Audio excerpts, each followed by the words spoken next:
I've spent the last decade cataloging the remnants of extinct alien civilizations.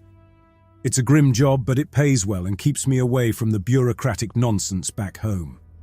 My name is Noah Trent, and my team consists of a few equally hardened individuals. We travel to distant worlds, piecing together the final moments of societies long dead. Our day usually starts early. We live on the Pathfinder, a mid-sized exploration vessel equipped with state-of-the-art scanning and cataloging equipment. Every morning I wake up to the metallic smell of the ship. It's a scent you never quite get used to, no matter how long you've been aboard. I roll out of my bunk, stretch my aching muscles, and head to the mess hall. It's a small space with just enough room for the 5 of us. My team is my family out here. There's Marcus, our pilot and navigator, a quiet man with a military background and a knack for getting us out of tight spots. Then there's Dr. Maya Collins, our lead xenobiologist, a sharp and meticulous scientist who's seen her fair share of alien autopsies. Beside her is Theo Marlowe, our tech specialist, always tinkering with some gadget or another.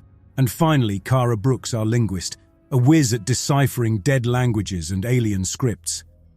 We sit around the table, eating the bland, rehydrated rations that pass for breakfast. The conversations are usually sparse, everyone preoccupied with their own thoughts. Today is different. We've been waiting for new orders and they finally came in last night. I bring up the assignment on the holo display, the pale blue light casting shadows on our faces. The name of the planet is Tarvos 4, a remote world at the edge of known space. The briefing is sparse on details, just the way I like it. I look around at my team. Marcus nods slightly, his stoic face betraying a hint of curiosity. Dr. Collins looks intrigued, her eyes bright with excitement. Theo leans forward, already imagining the tech he might encounter, while Kara's expression is thoughtful, likely pondering the linguistic challenges ahead. "All right," I say, my voice breaking the silence. "We've got a new one, Tarvos 4. Seems there's an archive we need to check out. Interactive, according to the brief." Theo whistles softly. "Interactive, huh? Haven't seen one of those in a while. Could be interesting." "Or dangerous," Dr. Collins counters. "We don't know what kind of tech they were using or if it's stable." Marcus shrugs. "That's why we're here, isn't it? To find out." I nod. "Exactly. We're scheduled to land in 36 hours. Get your gear ready and prep for a long haul. This one could be different." We break off, each retreating to our quarters or workstations to prepare. I spend the next few hours reviewing the scant data we have on Tarvos 4. It's a rocky, arid planet with extreme weather conditions. The last recorded civilization on it vanished around 10,000 years ago. There's no record of any other expeditions to the planet, which means we're going in blind. The next morning, we gather in the control room. Marcus has plotted a course and the Pathfinder is ready to go. We strap in as the engines surge to life, the familiar vibrations resonating through the hull. The journey is uneventful, giving us plenty of time to go over our equipment and run simulations. Finally, we exit hyperspace, and the planet comes into view. It appears large and forbidding on the view screen, a landscape pockmarked with the ruins of a forgotten world. The atmosphere is thin but breathable, with temperatures that swing wildly between scorching days and freezing nights. We touch down with a jolt, the dust settling around us in a thick, choking cloud. The air is dry and carries a metallic taste. The ruins stretch out before us. We're here to uncover the secrets of this world, but something tells me those secrets won't give themselves up easily. I step forward, my boots crunching on the cracked ground as I take my first steps. The sky is a washed-out yellow, the sun a harsh white orb that casts shadows across the terrain. The ruins stretch out before us, an expanse of crumbling structures and toppled monuments. Jagged remnants of buildings claw at the sky, their surfaces pockmarked and eroded by time. The silence is almost absolute, making you hyper-aware of every sound, every movement. "Let's set up base camp here," I say, turning to my team. Dr. Collins, Theo, you handle the equipment. Marcus, get the perimeter secured. Kara, start on the preliminary scans. Everyone nods, slipping into their roles. We've done this countless times before, but there's something about Tarvos 4 that feels different. As I unload the supplies, I catch glimpses of symbols carved into the ruins, their meanings long lost to time. We establish our base camp in the shadow of a large, partially intact building that might have once been a temple or a government hall. It provides some shelter from the blistering sun and a vantage point to observe the surrounding area. Dr. Collins and Theo work quickly, setting up our portable lab and communications array, while Marcus methodically places motion sensors and other security devices around the perimeter. I watch Kara as she begins her scans. "There's definitely something here," she murmurs, more to herself than to anyone else. I move to stand beside her, peering at the screen. The device is picking up strong signals from beneath the surface, a complex network of tunnels or chambers hidden from view. My heart skips a beat. We might have just found the entrance to the archive. "Good work, Kara. Let's get a closer look," I say, motioning for the others to gather around. We've got strong readings below us. It looks like there's a network of tunnels or chambers down there. Could be the archive we're looking for. Theo's eyes light up with excitement. "An underground archive, that's a new one. We'll need to be careful though, no telling what kind of traps or security measures might still be active." "Agreed," Marcus says. "We go in slow and steady, no unnecessary risks." We finish setting up camp, our small cluster of tents and equipment looking pitifully inadequate against the vastness of the ruins. As the sun begins to set, we gather around the central table for a briefing. "All right, here's the plan," I begin, spreading out a map of the area. "We'll split into 2 teams. Marcus and Theo, you'll stay topside and monitor our equipment. Dr. Collins, Kara and I will head into the tunnels and see if we can locate the archive. We move slowly, stay in constant communication and get out at the first sign of trouble." Everyone agrees, their expressions grim but determined. We've faced dangers before, but the unknown always carries a weight of its own. As night falls, the temperature drops sharply, the air taking on a biting chill. We huddle in our tents, the thin fabric providing little comfort against the isolation. Sleep is elusive. I lie awake, staring at the canvas above me, listening to the wind howling through the ruins. It's a mournful sound, like the planet itself is lamenting its lost inhabitants. The ghosts of this world are watching us, waiting for us to uncover their secrets. The next morning, we gather our gear and make our way to the entrance of the tunnels. Kara leads the way, her scanner held out in front of her, its screen glowing with data. The entrance is a jagged hole in the ground, partially covered by rocks. We clear the rubble and peer inside, the darkness seeming to throb with an almost tangible presence. "We go in slow," I remind everyone. "Keep your comms open." One by one we descend into the blackness, our headlamps cutting through the gloom. The air is dense with dust, and the walls are covered in strange, swirling patterns that seem to move in the light. The tunnels are narrow, forcing us to move in single file. We follow the readings on Kara's scanner, navigating the twisting passages with growing apprehension. Finally, we reach a large chamber. The walls are lined with what look like ancient consoles, their surfaces covered in a thick layer of dust. In the center of the room stands a pedestal, its surface smooth and unmarked, except for a single glowing symbol. "This must be it," I whisper, "the archive." Dr. Collins steps forward, her eyes wide with wonder. "Incredible. This technology is ancient, but it's still functioning. We need to be extremely careful with this." We set up our equipment, preparing to interface with the archive. We have no idea what we're about to uncover or what the consequences might be. We worked in silence, each of us focused on the task at hand. Theo's fingers flew over his datapad, linking our systems to the ancient consoles. Dr. Collins hovered nearby, monitoring the energy levels. Kara's eyes were glued to her scanner, interpreting the data streaming in. With a final tap on his pad, Theo stepped back. "It's ready," he said. "Activating the archive now." The room flashed with energy as the central pedestal lit up. The glowing symbol on the pedestal intensified, and suddenly, holograms sprang to life around us. They were transparent at first, ghostly figures that slowly solidified into more defined shapes. We were surrounded by the Bronsk. They were stocky and bipedal. They had thick, leathery skin that glistened in the dim light. A protective bony ridge ran down their spines, and their forearms ended in hands with opposable thumbs. Their small, deeply set eyes gleamed with intelligence. The holograms played out scenes of daily life. They engaged in trade, constructed intricate machinery, and tended to their young.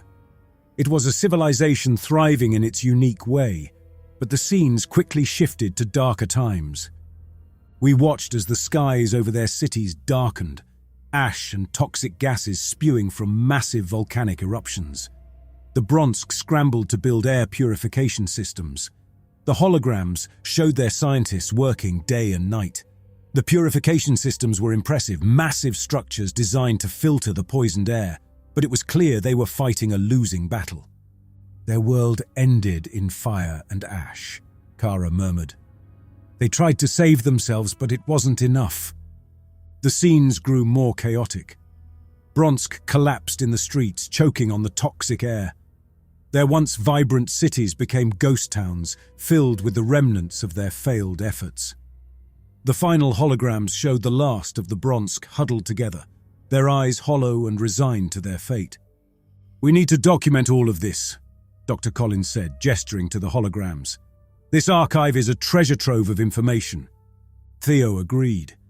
"We should set up a continuous data link to our ship. That way, we can monitor everything remotely." We worked quickly, setting up the link and ensuring that the data was streaming back to the Pathfinder. As we finished our setup, I noticed something strange.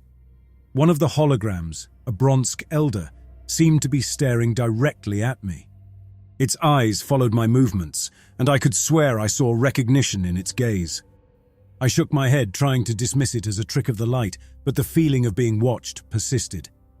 "We should take a break," I suggested, rubbing my temples. "Get some fresh air and clear our heads." The others agreed, and we made our way back to the surface.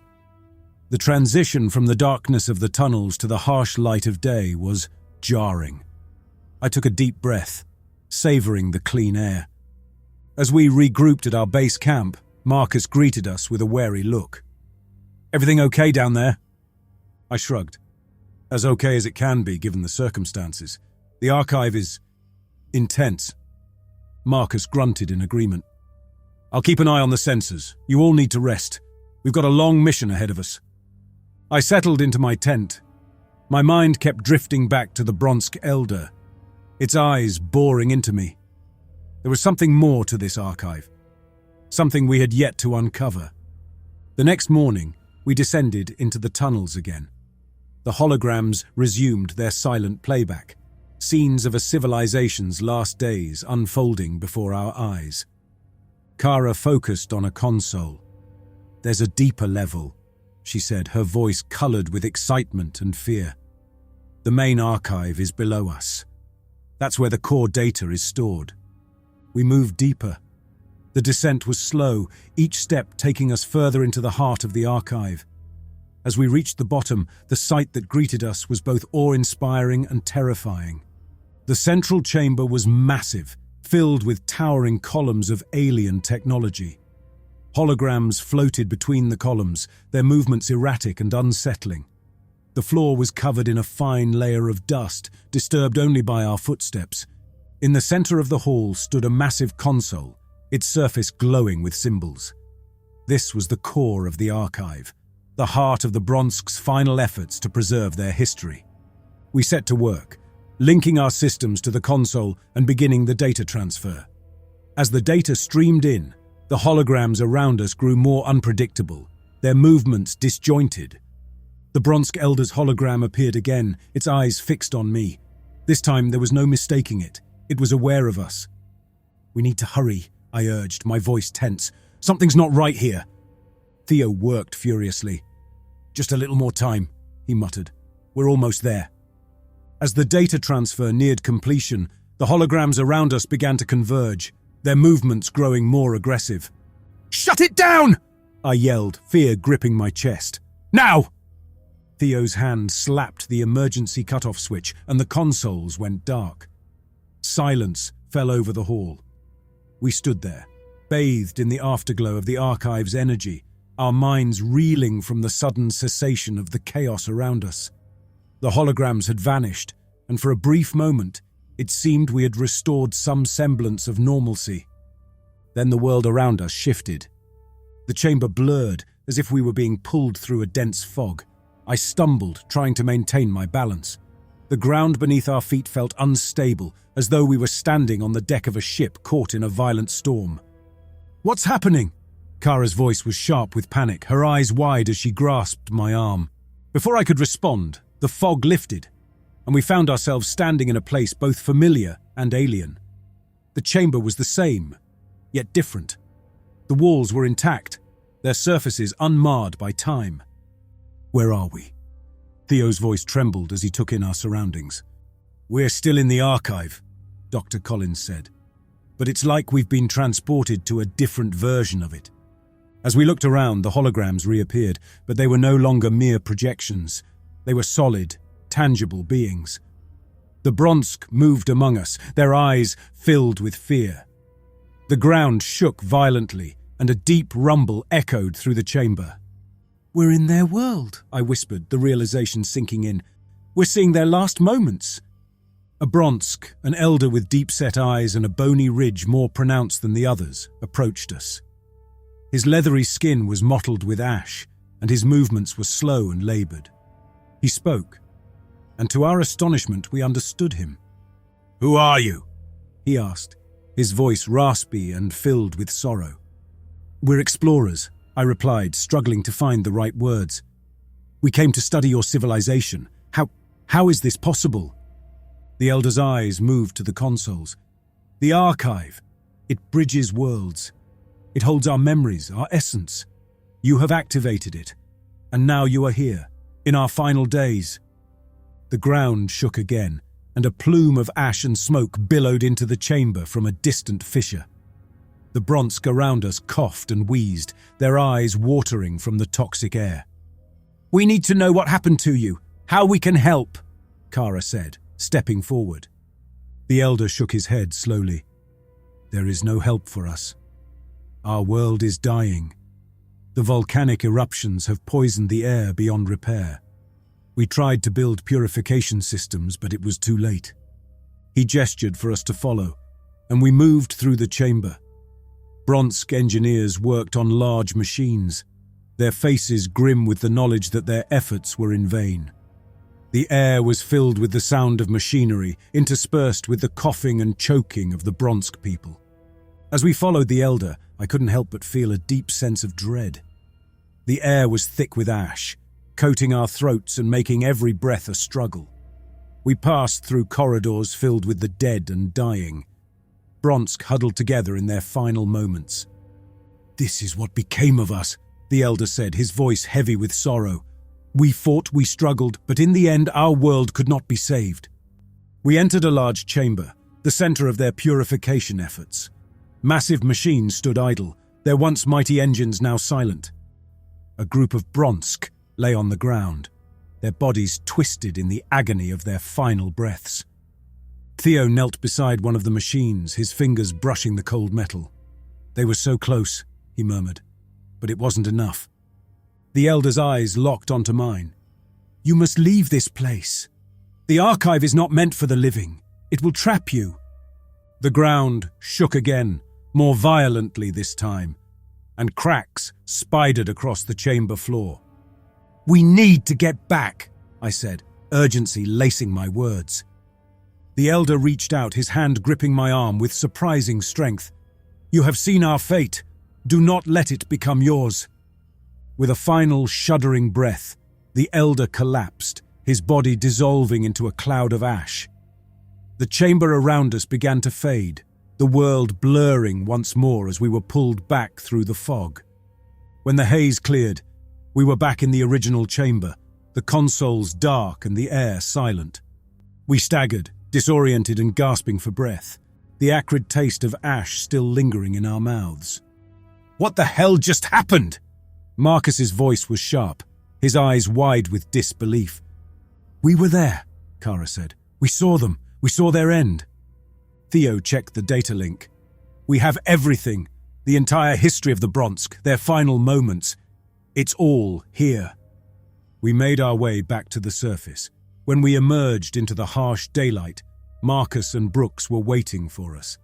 Marcus's gaze sharpened with concern as he took in our appearance. "You all look like you've seen a ghost." "More like an entire civilization of them," I muttered. "We need to get back to the Pathfinder. There's something very wrong down there." Brooks gave us a once-over, her expression a mix of curiosity and worry. "Let's move. We'll debrief on the ship." We trudged back to the Pathfinder in silence, each of us lost in our thoughts. My skin felt tight, like it was stretched too thin over my bones, and an odd itch crawled along my spine. I chalked it up to the stress. Once aboard the ship, we gathered in the common area. I began to explain what had happened, but the words felt heavy, my mouth dry.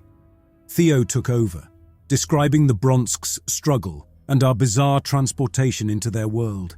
As he spoke, I felt something crawling beneath my skin. "There's more," Dr. Collins said. "We've been affected. I don't know how, but the archive did something to us." Kara nodded, her eyes haunted. "I can feel it too. Like there's a presence inside my head, memories that aren't mine." Marcus and Brooks exchanged worried glances. "What do you mean, affected?" Dr. Collins sighed. "We're experiencing symptoms, physical and mental. I think the archive is merging us with the Bronsk." A shiver ran down my spine and I scratched at my arm, feeling something hard beneath the surface. I pulled up my sleeve and gasped. My skin was hardening, taking on a leathery texture. Bone ridges were forming along my forearm, similar to the Bronsk's protective spines.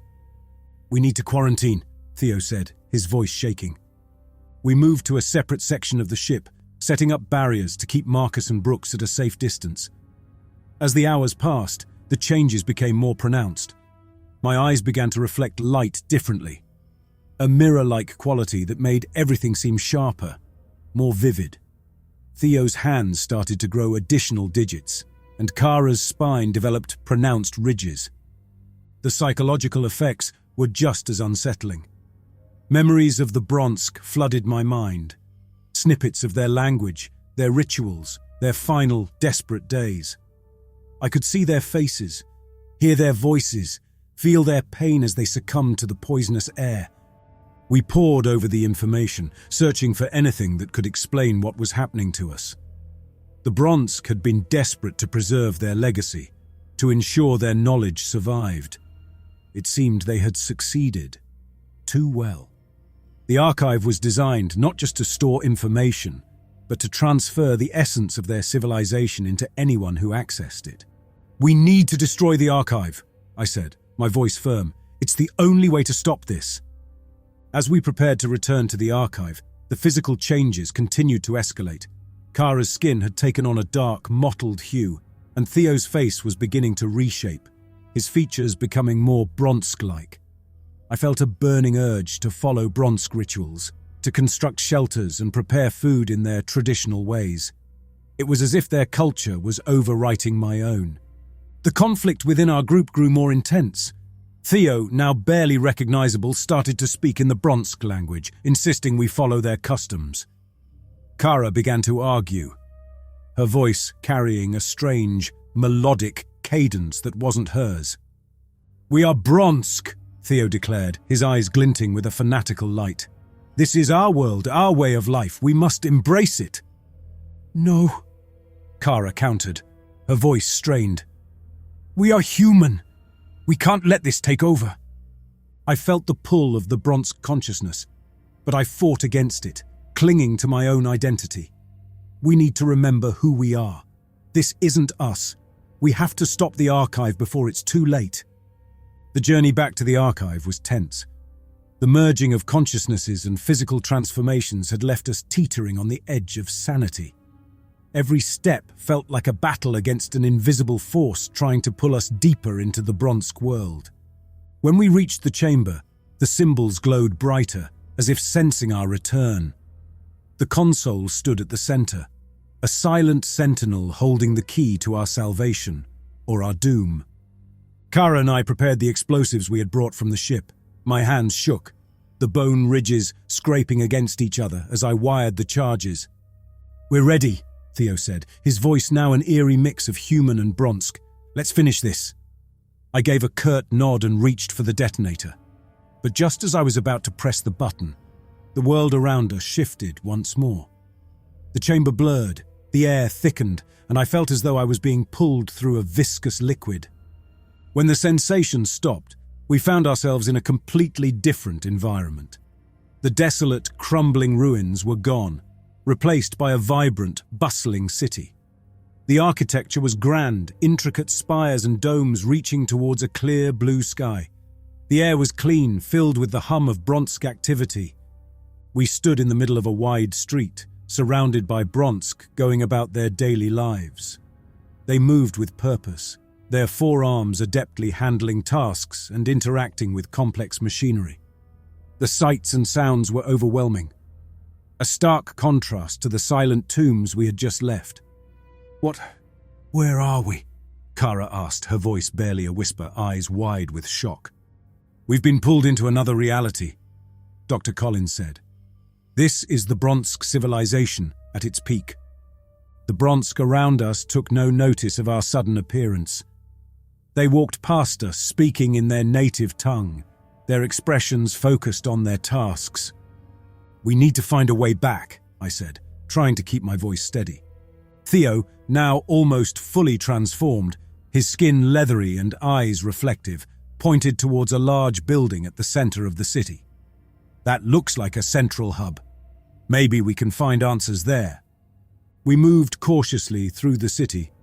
Markets thrived with exotic goods, and children played in the streets, their laughter a haunting reminder of the life that once filled this world.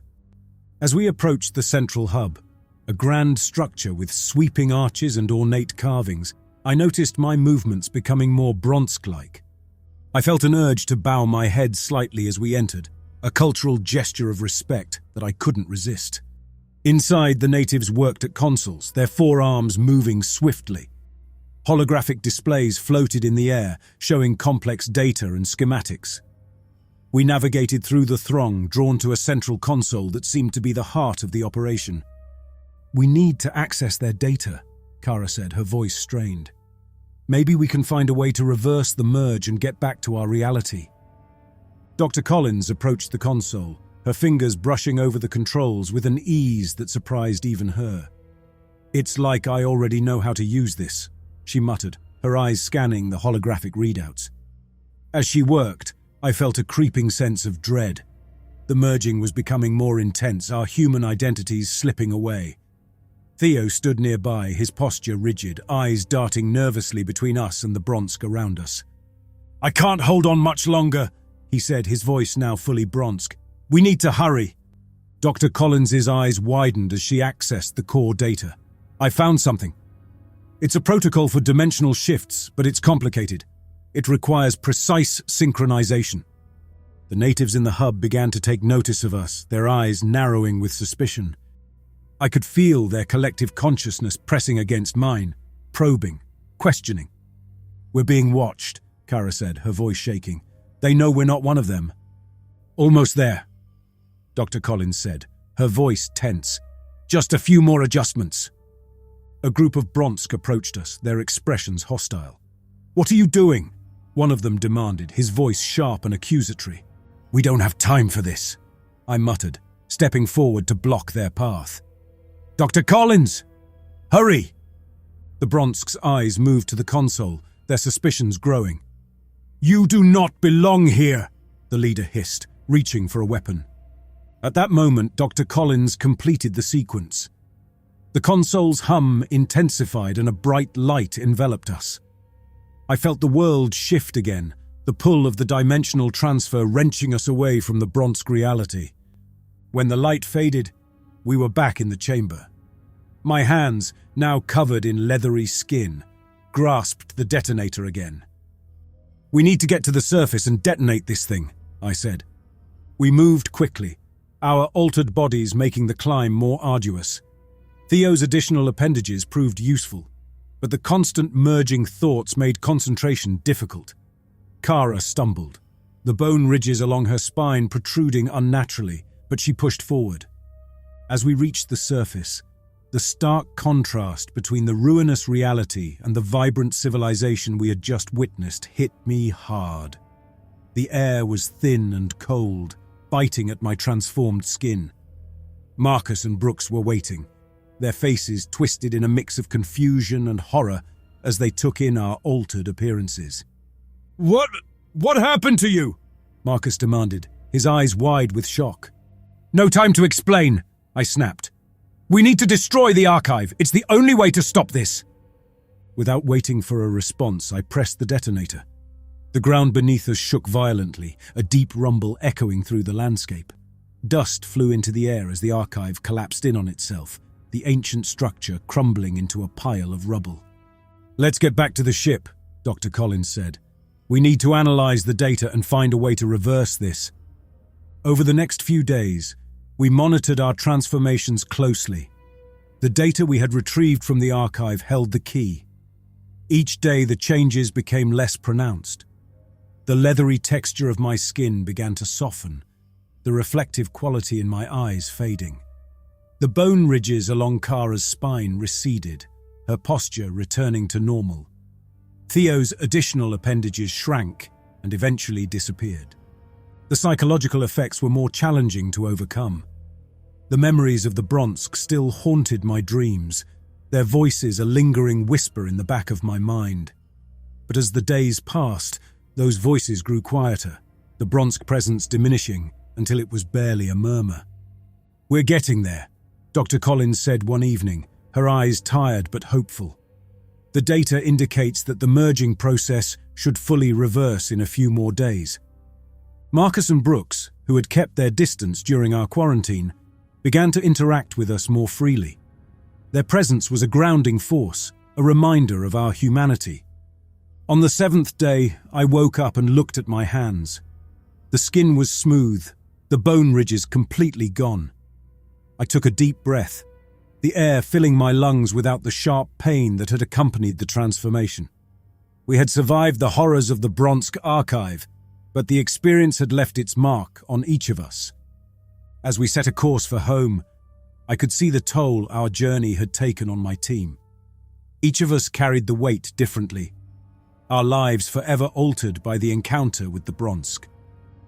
Marcus returned to his post as our pilot and navigator, but something in him had changed. His once stoic demeanor was now infused with an edge of paranoia. He took extra precautions, triple-checking every system and route, as if expecting another dimensional shift at any moment. He started sleeping less, his eyes always scanning the dark void of space, searching for unseen threats. One night I found him in the cockpit staring out into the stars. "You think we'll ever truly be safe again?" he asked. "I don't know," I replied honestly. "But we can't let fear control us." He nodded slowly, but the haunted look in his eyes told me he wasn't convinced. Kara threw herself into her work with a fervor that bordered on obsession. The data we had collected became her lifeline, a way to make sense of the chaos we had experienced. She spent long hours in the lab, analyzing every bit of information, trying to unlock the secrets of the Bronsk technology and biology. She started talking to herself, muttering in the Bronsk language as she worked. The once vibrant and sociable linguist became withdrawn, her eyes distant. Her obsession worried me, but I knew better than to push her too hard. The Bronsk presence had left a deep imprint on her mind, and I feared she might never fully escape it. Dr. Collins returned to her research. The experience had opened up new avenues of study, and she was determined to explore them all. She became more meticulous, documenting everything in excruciating detail, as if afraid that missing even the smallest detail might lead to disaster.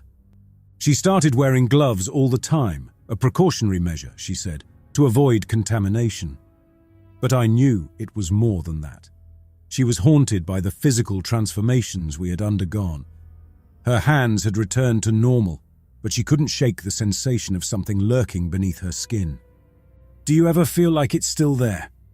she asked me one day. "Sometimes," I admitted. "But I remind myself that we're back. We're human." She nodded, but I could see the doubt in her eyes. The Bronsk had left their mark on her, and I wondered if she would ever truly feel clean again.